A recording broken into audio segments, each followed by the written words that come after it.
มือนี้มาไล่ของคอกถึงเวลามาเองปล่อยเมื่อเลยถึงเวลามาเองแต่มันเปลี่ยนไปจังสีสูมือก็ถือว่าดีสุดยอด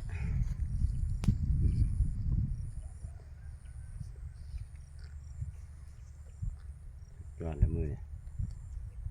ปล่อยเองปล่อยเมื่อมือได้เวลามาเองขึ้นที่ล่อมือจากมือเดี๋ยวสวยเติบปล่อยมาบ่มันมากกะที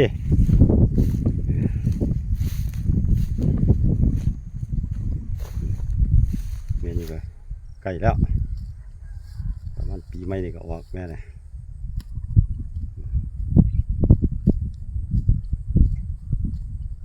ใกล้แล้ว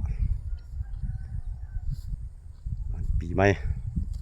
หลังกับว่ากี่มื้อก่อนกับว่ากี่มื้อประมาณนี้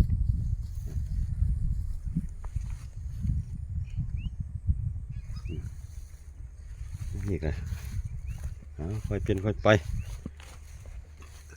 ลองมากัน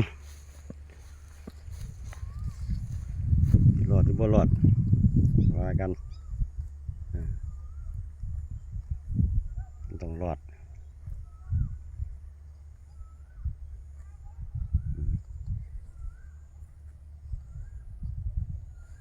เฟียงกับว่าท่านได้อัด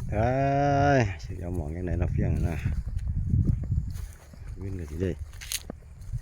ผมว่าได้เห็ดหัวเห็ดเฟียงหรือเพื่อนเบิ่งก่อนมันจะเป็นตาเห็ดบ่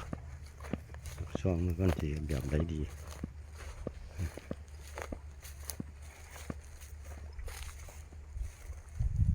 เฟียง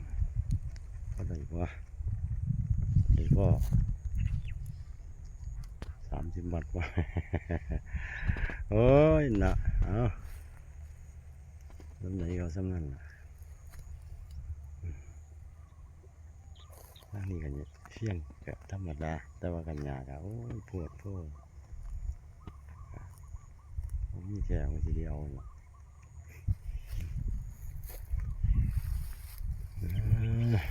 ให้ลูกกินนมบ่เนี่ยมีแต่ดินเด้บ่ให้ลูกกินนมเด้แต่ว่าตัวนี่แล้วโดนเติบแล้ว